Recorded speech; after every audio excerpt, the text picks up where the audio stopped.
His namesake. There's Gerry. Hey, how you doing? Can you hear me? Yes, Yes, we indeed. can, Gerry. Coming in loud and clear. Oh, cool. Okay.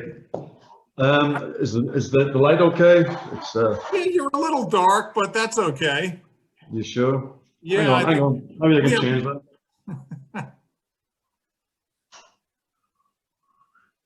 I got to get my Just for Men beard dye. No. You think Don't it anybody? makes me Yeah. look extinct? Yeah, there you go, Gerry. It makes you look extinguished. Plus, all the young girls like the extinguished beard look. So you're good. Was that it? You really? Yeah. Covers my That could be jowl. it. Yeah. I totally agree with that. So, Gerry, you're in Paris? No, we're in it's called Central France. It's Okay. the Loire Valley. Okay. All right. Yeah. But we And can get to Paris quite easily. How was life there amid COVID?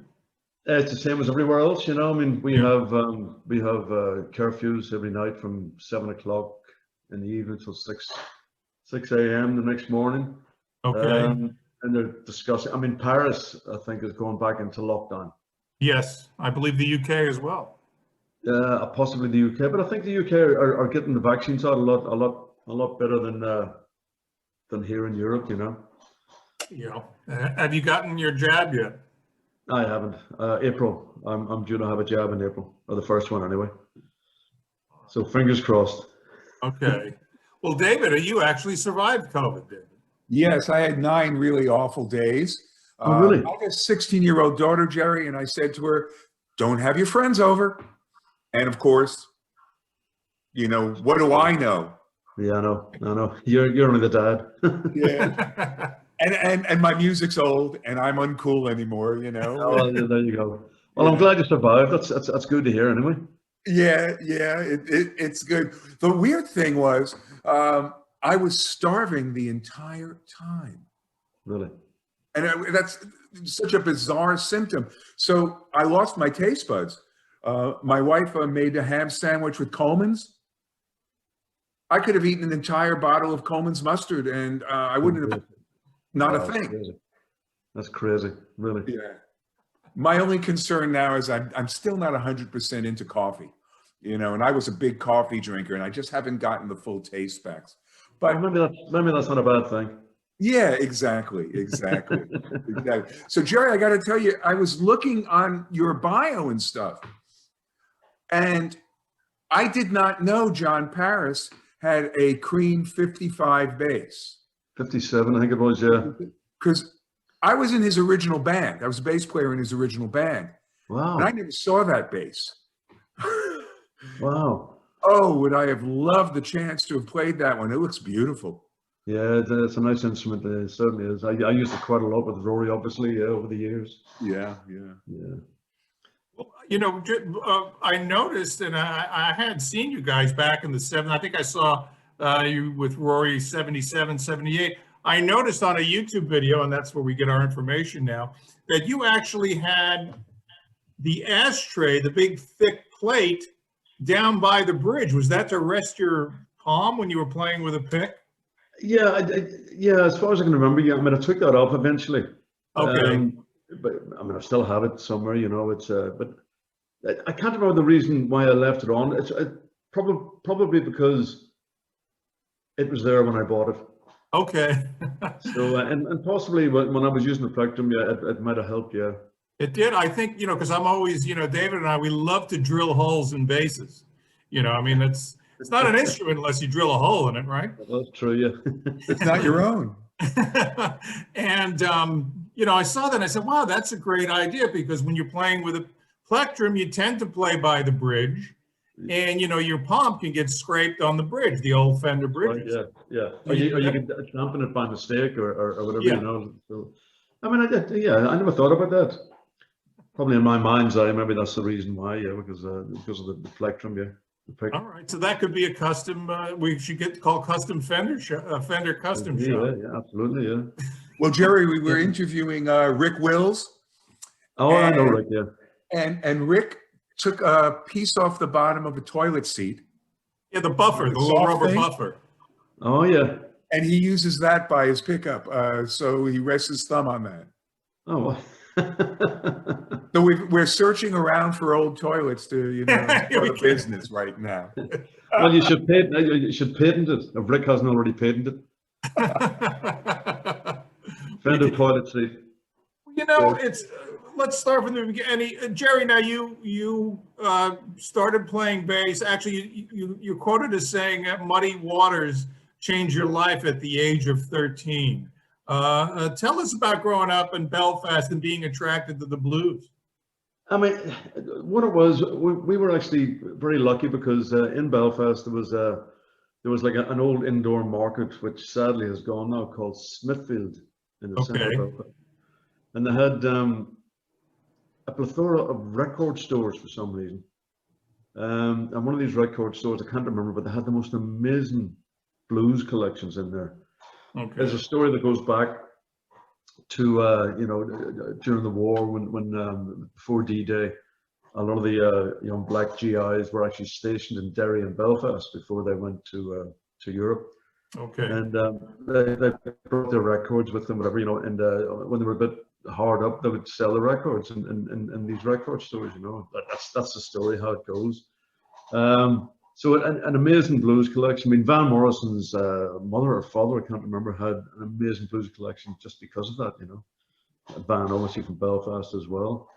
But with the Muddy Waters thing, I mean, Muddy came a bit later. I mean, when I was growing up in Belfast, I mean, we were playing the top 40 of the day. You know, you had to get a gig. You know, I mean, we were playing Tamla, Motown, soul, whatever, you know, American, you know, pop stuff.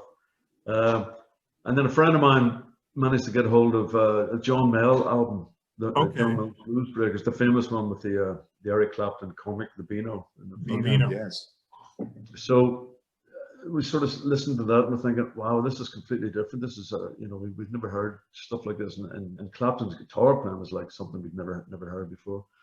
So obviously we checking out the you know, who wrote the songs like Otis Rush, Willie Dixon, and so on. So then we started to investigate these guys, and then we found Muddy Waters, and I was like, wow, Muddy Waters, he was like, you know, heavy metal of his day. You know, he was like way over the top. It was incredible, and that's yeah, that's when I sort of really got stuck into the blues after. You know, it's interesting. We speak to your peers, Rick Wills, Jim Rodford, Mickey Feet, Mo Foster. What is it about American blues, which is, I guess, music that's drawn from suffering, slavery, resonates so profoundly with the Irish and the British? What is it? What is the connection there? Well, with the Irish, it's obviously slavery. Okay. No, don't quote me on that. That's a joke. It's hard. I don't know. I don't know if there's any you know, similarity between you know, the music and the way that people lived and you know, in the deep south or whatever it may be, when the music came from in Ireland. Yeah. I mean, yeah, maybe because, I mean, there's suffering, like, and there was suffering in Ireland as well, you know, so maybe there's a connection there with that, you know, but I think it's just the sound of the music that turns us on, you know, I mean, more than anything else, you know. Mm-hmm. You know. Yeah. I guess it was the right time at the right place kind of thing. Because you're bringing up, I'm thinking, well, to me, I guess the first popular Irish band was them. Yeah, they were the first ones to sort of break out of Ireland. And then obviously Van, after them, he went to the States, to the United States, and he based himself there for years. So he was probably the pioneer of all that, you know. I mean, prior to Van, I mean, we had folk groups that came from Ireland. The Clancy brothers, they moved to the States and made it their home as well, you know. So I mean, it's always been there, that sort of immigration sort of attitude, mental attitude, you know. And if you think about it, the blues, in its own way, is a very and not negative, a very simple thing, but the Irish and narrative and storytelling. You could really understand the connection almost more so lyrically than musically. Yeah, you know what I mean? Yeah. Okay. There's the knowledge of storytelling. I mean, what the guys were doing, Muddy and those guys, they were storytelling. Yeah. You know, in quite a unique fashion. Yeah. You know, because I mean, before that it was bebop, doo-wop, bop, bop, bop. But then these guys came along and you listen to the lyrics and you go, oh my God, I mean, that's pretty heavy. Yeah. You know, so there is that. I mean, there is that nature of storytelling, which a lot of similarities with the Irish. Yeah. Yeah. Yeah. Mm. Now, you grew up in a golden age. You talk about playing top 40. I don't think there's any better boot camp for a bass player than playing top 40 and the music of Motown or Tomlin in the UK. Must have had a tremendous effect on the bands and your peers. Oh, it was. I mean, that's in Belfast. All the bands were playing soul or Tamla Motown, and I mean, I was hooked on Tamla Motown. I mean, James Jamerson is one of my idols. You know, the famous, you know, one finger James Jamerson. The Hook. The Hook, and I used to listen to James Jamerson and those bass riffs, and I mean, you could not help but get some knowledge from what that guy was doing, you know. And later on, Bob Babbitt, you know, another fantastic bass player from the same camp, from the you know, Hitchville camp, you know. Mhm. I mean, you're very lucky to have grown up in the 60s and playing music in the 60s and been able to listen to those guys, because they were innovators. Yeah. I mean, throughout the 60s, we were lucky with innovation, you know, from the Beatles to Jimi Hendrix to whatever, you know. So yes, yeah, I'm not putting any modern music down, because I mean, there's innovation in modern day music as well. But I think personally, you know, I was very lucky to have grown up and to listen to these guys and seen some of these guys live as well, which was I was very lucky as well.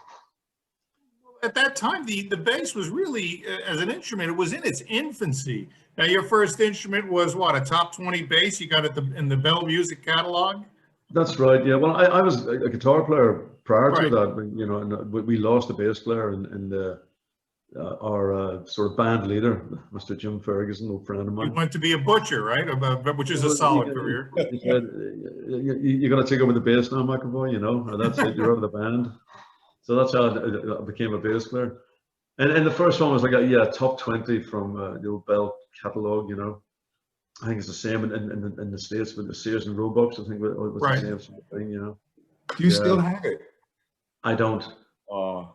I don't. I think I can't remember. I gave it away or I swapped it. No, I swapped it for a Vox Cougar bass guitar, Right. Okay. which is pretty. It was pretty horrible as well. But how did you explain? Because people didn't, you know, people look at you on stage and they see a guitar, so they think it's a guitar. How do you explain to people what does that instrument do? Yeah, well, it's the bottom end of the band, isn't it? Yeah. I mean, it's the basis of the band. You know, I mean, you know, you wouldn't have rock and roll without a bass guitar and a drum. Right. Without the electric. And then you got your hands on a 61P bass, yes? I did, yeah.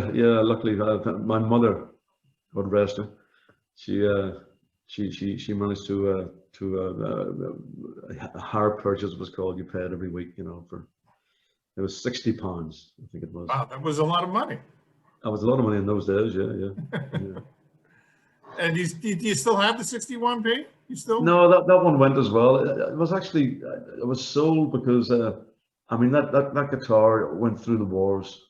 That old Precision. I mean, I actually, without being knowledgeable about how guitar is built or how to maintain a guitar, I actually painted the guitar with house paint. So eventually, when I got to see a music technician, he managed to take all the house paint off it and lacquer it properly, you know. But it had been through the war, so I put it up for auction or for sale. It was in Christie's actually in London. Oh. It went up for auction at Christie's. I mean, that would have been sort of late 70s. And it was a Japanese collector bought it for a huge amount of yen, I believe. Look at that. So you made A money. huge amount of yen.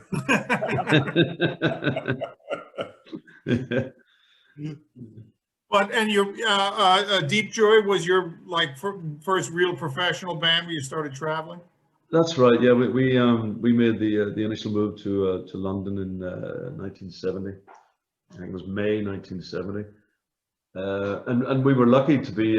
We ended up in the same camp as Rory's band, Taste, Right. the Robert Sigwood organization, who have Mhm. Mary Clapton, so on, the Bee Gees, so on and so on. So we were lucky in that respect because we ended up doing quite a few shows with Taste, supporting Right. Taste and the band Deep Joy. So we were lucky in that respect, yeah. Yeah, yeah, and it was a very fertile music scene back then. I think you guys were working with the Faces. It was Small Faces at the time, I guess. That's right, yeah. Can you take us back there? What were some? Was there a sort of a camaraderie, or was there a friendly competition between the bands? In Belfast or in London or what are you London, talking in about? London, when you made to London. In London, yeah. I mean, there was a sort of camaraderie between bands, yeah. Mhm. I mean, we played with a lot of Atomic Rooster, we played with Taste, we played with 10 Years After, Yeah, loads of bands, and there was no backstabbing. There was no, everybody was fairly cool, yeah. sort of help each other out, Uh-huh. And then, how did Rory come to choose you? I know he broke up Taste, and they were, kind of a raucous trio, almost out of the mold of Cream. Yeah. But then I guess when he wanted to go under his own name, he picked you. I guess perhaps because he probably had a similar love for rhythm and blues, and you play with a rhythm and blues style. Yeah. I mean, towards the end of 1970, after Taste had split up, I think they split up in October or something, 1970. We split up in December. Rory would come down to a couple of clubs that we were playing in with his brother, Donald, and sort of sit down and check out the band. I mean, at the time, I thought he was just coming down, just to have a drink and check out the band, and just. But I think maybe he was checking out myself and Wilger, the Okay, drummer at the time, who was right. drummer with Deep Joy. And that was it. I mean, we went back to Belfast. I mean, we sort of gave up the ghost, with Deep Joy because it wasn't going anywhere, and we split up New Year's Eve. And then it must have been the end of January. I got a telephone call from Rory. At first, I thought it was Wilger because I heard the Irish accent, and then he said, "No, it's Rory here. Do you fancy coming over to London, to have a blow, to have a jam?" I went, "Wow, yeah." And that was it. So I flew over to London, and Wilger had stayed in London at this stage. He didn't come back to Belfast. So Donald, Rory's brother, picked me up at the airport, and we drove down to a little rehearsal room in Kensington, West London. And Rory was there, and Wilger was there already set up with the drums, and I didn't have a bass guitar with me, so there was a music store upstairs, and they got me a P bass, and we started just playing, and for about 3 or 4 hours, and it was amazing. It was fantastic.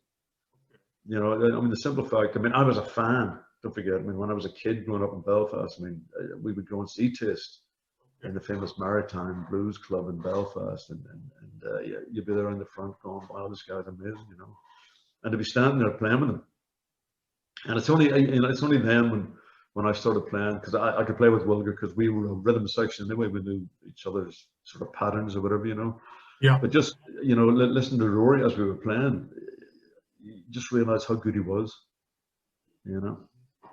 What was interesting for me, because in America, Taste was on Atco, which was an Atlantic subsidiary, and it was almost, because I really liked the band. I thought they pushed Cream a hell of a lot more than they did Taste. There were a great many similarities, but Rory, even back then, of course, his playing, just shine.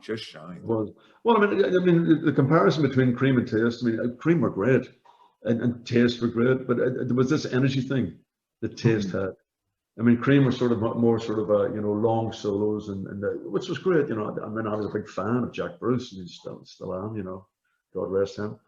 But it was this energy thing that Rory had with Taste. I mean, not just Rory, but John Wilson, the drummer, and Richard McCracken. I mean, the three of them were it was like a powerhouse. Yeah, it really was. Yeah. Well, when you started, what was your? I guess your approach with Rory, because your trio with Rory was more, I think, song oriented. I mean, certainly you stretched out and improvised, but you were kind of more working the pocket and more supportive of Rory. Whereas you look at a band like Cream, and it was like three of them were soloing at the same time. Yeah. That's it. Well, that was the way Rory wanted to do it. You know, I mean, you had to accept the fact that you were a sideman. Right. Both, you know, no matter who the musicians were with Rory, they were sidemen, you know. And I think maybe because of taste, I mean, not so much the musicians, but there was a lot of, you know, problems with the management and taste. And I think Rory sort of wanted to shy away from that, you know, Okay. and he wanted to be the you know, the captain of his own dreams. You know, he wanted to make his road, you know. Right. You know, that's why there was no management. I mean, Rory took care of everything until his brother eventually took over management. But Rory, he would keep his cards pretty close to his chest. You know.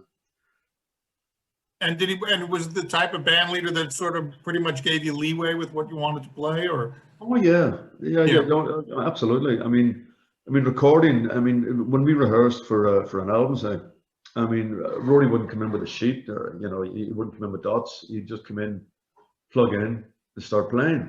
Okay. And luckily, because I was a guitar player, so I knew the chords that Rory was playing, so I could follow it. He would never turn around and say, "Well, this goes from G to I minor, from E to." He would just play it, and we would pick it up. So within that, you could make up your own. You could do your own thing, you know, which Rory encouraged.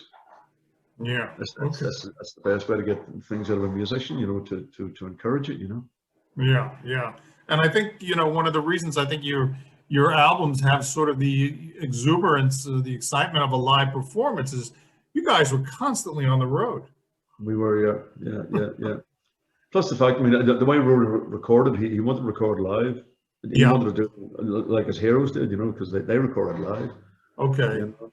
I mean, some people say it was, you know, it was too, maybe he should have gone in a different direction, but that was Rory. That's the way he wanted it. I mean, the first couple of albums were completely live, the recordings, you know, in the studio. Yeah, but you for a trio, and then I guess you had Lou Martin came along in 1972. You still had a very full sound.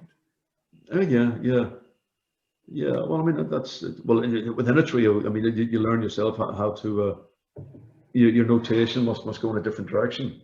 In Japan, like in a 20-piece band, it's completely different because you have your own section, you have your own, you know. But and obviously, I mean the solos. I mean, Rory's solos were ad-libbed. You know, there was the same solo every night. So you would take off in that direction. And as I say, luckily, you know, being a guitar player as well, I could watch and see what he was doing. I could sort of feel what he was going to do before he did it sometimes. Yeah. Okay. And then, I mean, you certainly, the bands you tour with, Frank Zappa, Faces, Rush, all incredible artists. So you really had to rise to the occasion night after night. Oh, absolutely. Yeah. I mean, with Rush, I mean, luckily enough, the first tour Rush did of the States out of Canada was with Rory. So they were the support act for Rory. And later on, they became mega and invited Rory on the tour in 84, I think, 83, 84.